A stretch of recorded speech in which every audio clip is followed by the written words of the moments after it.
Hello there everyone, Jedi Brick here. Today I'm going to be taking a look at the new LEGO Marvel set 76280, Spider-Man vs. Sandman Final Battle. This set came out January 1st of this year and retails for $37 here in the United States with 347 pieces and 3 minifigures. This set is part of the No Way Home line and it can connect right to the Final Battle set that came out last year, and I'll show you guys how that works later on in today's video. But taking a look here at this box, you can see we have the 3 minifigures there at the bottom, Lizard, Electro, and Sandman. That really nice box art with all 3 Spider-Men. It is the same style of box art that comes in the other Final Battle set with the Statue of Liberty. You can see the picture of all 3 Spider-Men right up there. But taking a look at this box again, you have the Sandman, the half constructing figure, and you have Spider-Man right next to him. Swinging through that portal is the Lizard, the first time we're getting the Lizard minifigure ever in LEGO, and we have Electro there at the top. Taking a look at the back of the box, we have the Spider-Man logo there at the bottom left.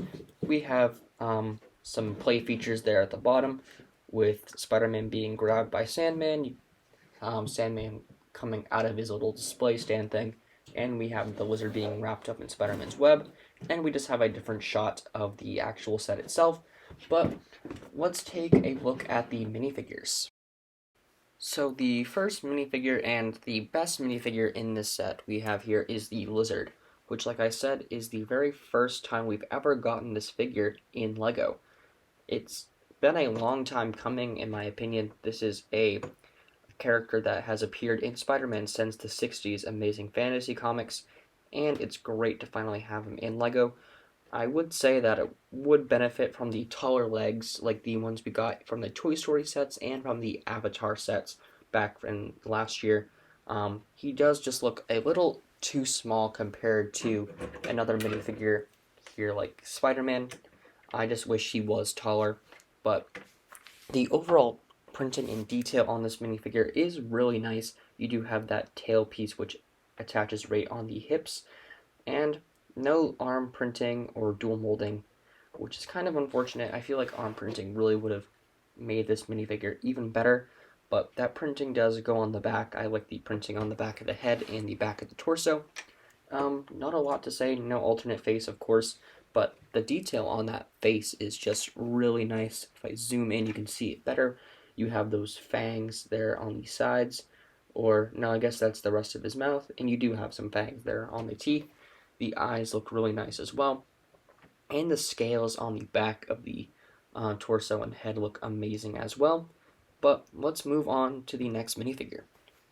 So the next 2 minifigures here are both repeats from the original Final Battle set. Here we have Electro, but I guess you could make the argument that this version is different just because of that backpack piece and the accessories he has. In the original No Way Home set, you can see how he has a different backpack piece, how the lightning bolts are bigger than the one you get in this set, but everything else is the exact same, which I don't really have a problem with when it comes to this minifigure. It would have been nice to get something like Green Goblin, maybe with some more detail, or maybe another version of Spider-Man like Tobey Maguire or Andrew Garfield in this set as well, just so we can have another one that's non-exclusive to that set. But taking a look here at that torso, you can see all that detail, and if I turn it just right, you will be able to see the arc reactor there on the chest, which is just amazing. You can see some of that detail on there. It just looks so good looking. And if I take the backpack off here, you will be able to see the back printing as well, which is really nice. They didn't have to do that for this minifigure, but they did, even though it would be covered up by this backpack thing anyway. And that itself is a very simple build, just a few pieces. It uses the Outrider backpack piece, but turning this figure around so you guys can see that face printing, it is just amazing. No alternate face, of course, because it would be exposed with that hairpiece. I'm not a huge fan of this hairpiece, though. I do prefer the Finn style haircut from Star Wars, but yeah, I really like the face print on this guy. If I can get it to focus just enough, you'll be able to see all that detail and everything. If I put it at that angle, you can see all the lightning around his face just really shine, which is just amazing. So yeah, I really like this minifigure. I think it is pretty good, but let's move on to the last minifigure. So the final minifigure we have here is the hybrid suit for Tom Holland's Spider-Man. Not a whole lot to say about this minifigure either, except that we have gotten this version of Spider-Man in 2 other sets, and it is getting kind of old. I wish they would have given us the final swingsuit for Spider-Man in this set, even though it really wouldn't be accurate for the scene. I just think we need something different. Even though this is a really good suit for Spider-Man, you have those dual molded legs with all that really nice printing, and that gold print on the back and the front just shines really nice in lighting. You can see all the detail on that torso. If I get the light just right, you can really see it all, which is amazing. But I would have liked to see something different. Only getting one new minifigure in an almost $40 set is kind of crazy, especially when they could have given us so much more in a set like this, like a J. Jonah Jameson, or a upgraded version of Ned Leeds, since that one was inaccurate, or a better Green Goblin or something. They could have done a lot more with this set than what they gave us. Yeah, just a different Spider-Man suit would be really nice, since I have all the No Way Home sets, and I have 3 of this guy already, so that's kind of exhausting at this point. And I'm not sure when we'll be able to get that final swingsuit in Lego, and it just looks amazing. But I don't hate this minifigure, I just think it's getting kind of old getting this one. But yeah, that's kind of all I have to say about this minifigure, so let's move on to the actual build. So here is the build for the set, and I really like the way this came out. For about $40, I think you're getting a lot here in terms of displaying and playing. I'll start off with the actual Sandman minifigure, or the buildable figure, I should say. And the cool thing about this is he can just come right out of that little spot that he's in, which makes it great for adding onto the final battle set. But he is built like the rest of the constructing big figures, like the Spider-Man, the Iron Man, all those big action figure style sets, in the aspect of he has this face shield thing he uses for his face, which is really nice because that is a print. You don't have to worry about that being a sticker. A lot of it is falling apart right now as I am taking that off, but I'll fix that in a second. But here is the face, and that is a whole print, which is great because I couldn't imagine putting that on as a sticker, and that just slides in right there. I'll try to put this together as well while I'm talking to you guys, but yeah, I really like the overall construction of this big fig. It came out really well for what it's supposed to be. I don't have a whole lot of experience with these constructing minifigures. This is kind of like the first one that I have. So the build was pretty good. It is a very sturdy thing, unlike what you just saw me take apart. You get a lot of articulation for this guy as well, with these ball joints at the shoulder. You can rotate those all the way around, and it has these kind of shoulder pad pieces to kind of hide the inside construction. You also do get some nice elbow movement on both arms, and you can move the wrist all the way around. This hand is smaller than the other one, but you can move that around just like that is on that gray ball joint right there. And on the other side, you can do all that same stuff, and you have a bigger hand here, which if you want to, you can take Spider-Man here, lift up that one hand, and you can have it look like he grabbed him in his hand, which is a really nice feature. I like how that turned out. The hands, or the fingers I should say, are kind of bulky. I mean, as they should be. It is a big hand, and since they're on a special kind of hinge, you're able to move them individually if you want them to go up or down. So you do have that kind of mobility for the hand as well. And the overall coloring and build for this big guy is really nice. You do get some stickers there, like the one right there on the neck, and some on these sides as well. But before I put Sandman back on the base, I'll show you guys the rest of the set, just because I think it's easier to show you guys without Sandman right in the middle. you do get these two pieces of scaffolding. You have this giant yellow beam and this kind of scaffolding thing, just like in the rest of the Statue of Liberty. And those are kind of held at angles because of these Technic pins. So those can just pop right out. And if you wanted to switch them around, you're able to, but this is how it had them on the box. You do have this little piece as well where you can have minifigures, and it does come with a little fire hydrant. Very simple build, only 2 pieces. So not a whole lot to show on the ground level. You do get some of these action jumper pieces here at the top, so you can have Spider-Man or Electro or someone jumping around on here, and you're able, of course, to put Spider-Man there at the top of that. So you do get lots of different poses and places to put minifigures, especially right here, because you do have this sling ring portal that you can put your lizard minifigure on, just like on the box, and he can be jumping through trying to get at Spider-Man. And another thing they give you in the set is one of these newer web line pieces, and you can just slide that right on the yellow beam, and you can have it like Spider-Man is swinging around trying to get around Sandman and everything. So you do get lots of different places to put minifigures on this set, which I think is great. So this does have a lot of playability. For a $40 set, that is really nice.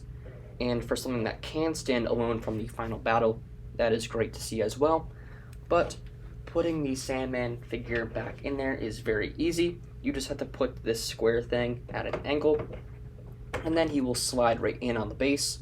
And he can, in theory, rotate all the way around. He just gets stuck on the scaffolding stuff right there. But he can pose around it and everything, and it does look really nice with him on there as well. So you can have a lot of different poses and stuff with Sandman on there, trying to get Spider-Man while he's swinging. So that aspect is very cool. But now I'm going to show you guys how it connects to the bigger final battle. So here is the original Statue of Liberty, and it is very simple how you need to combine both of these. So I'm going to take the camera off its tripod here, and I'll show you guys how to do it. So now I'm above the Statue of Liberty here, and all you really need to do is remove this top piece, and inside it'll look something close to that. I kind of modified the inside of my Statue of Liberty, and I'll show you guys why in just a second. But all you really need to do is pop Sandman out of this station right here. He comes out just like that, and all you need to do is kind of put him at that angle, just like on the other set. And you can put him in on either side, depending on which way you want his torso to face. Just gotta lift his hands up a little bit here, and he just fits in just like that. Showing you guys the inside. So there isn't a whole lot of room on the inside anymore, but putting my camera back on, there he is. Can't really move around when he's inside the Statue of Liberty. He's kind of stuck in this position, but you can move his arms around, you can move his head and everything like that. He just can't rotate at the angles like I showed you guys on the other set. But I'm going to show you guys how you can fix that with only a few bricks.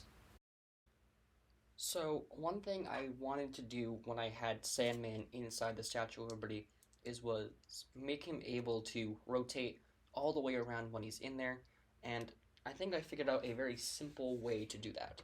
So if I show you the inside again, how I kind of flattened it out, I just added some tan tiles there on the inside just to kind of level it out.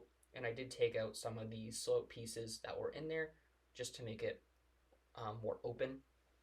And the only thing that I added besides that was this piece right here. This is a 2x4 and a 1x4 attached to each other, and I added some these tan slopes. And all I do is I put Sandman in there just like this. So he will fit in just like that, and that makes it so he's able to rotate without the whole thing falling apart. And then all I do is I put this in there just like that. So it is a very strong connection. He's not going to fall out, if you're spinning him around. So now he's able to be front and center, just like the face of the Statue of Liberty. And you don't have to worry about him, breaking apart or anything. It is a fairly strong connection, which I think is great. So I'm pretty proud of the way that I came up with that. It is very simple, using very common parts. So if you guys want to do that at home with your two sets, you're able to do that. It is also worth noting that you can add the two pieces of scaffolding onto the set, and that is very easy for the little thing right here. All you have to do is take this action piece that is on the bottom and just attach it to any of these kind of lightsaber hilt pieces that you see on the build. So that is not very difficult. You do have the option of using a Technic pin, but I think this just looks better, like it's starting to snap in half or something. You can have Spider-Man trying to jump off and save MJ or something. So you're able to recreate some scenes from the movie, and you can just attach him like that. So for that piece, it is very easy. When it comes to this large beam right here, it is kind of difficult because it doesn't really fit into either of these slots very nicely. So one solution I have come up with is I take this yellow beam out and I replace it with one of these shorter red pieces, and I just attach that in to that little hole, and it fits a lot nicer. It doesn't stick out as far, and it doesn't feel as cramped. So you're able to have that there now. You can have the lizard jumping out of that portal, and I'm really proud of that solution that I came up with. It is very minimalist and doesn't require a lot of extra pieces or anything difficult to find, so I'm really proud of that. Alright, and that is going to do it from my review of the Spider-Man vs. Sandman final battle. For $40, I think on this own, I think it is really, really good. You have that kind of perfect blend of being able to display it or play with it. If you're a fan of Spider-Man No Way Home, I think this set is perfect for you. And if you have the final battle set that came out last year, I think this set is for you. Just adding them together and making a really nice display with all three Spider-Men and adding Sandman there at the top, I think it just is amazing, amazing. Of course, if you're buying both these at the same time, that's going to cost you about $150, which is quite a lot of money if you kind of put it that way. If you buy these one at a time, I think it is more justified. Like I bought this set last year, and now I bought this one now, so kind of makes a difference to me that way. But I wouldn't recommend buying these both at the same time unless you have that kind of money. But yeah, I think if you have the No Way Home battle already, this is a must buy. It is a amazing set to add to that. And yeah, if you're interested in picking up this set though, please consider using my affiliate link to Amazon in the description down below. If you purchase this set or anything using my link, I will get a small commission, and it costs you guys nothing extra, and it's a good way to help support me and my channel. But yeah, I'm going to give this set a 8 out of 10. It is really good. I just wish they would have given us another new minifigure or just something different. The lizard is great though, but yeah, that is going to do it for my review on this set. Let me know what you guys think about this set in the comments down below. I love hearing what you guys have to say.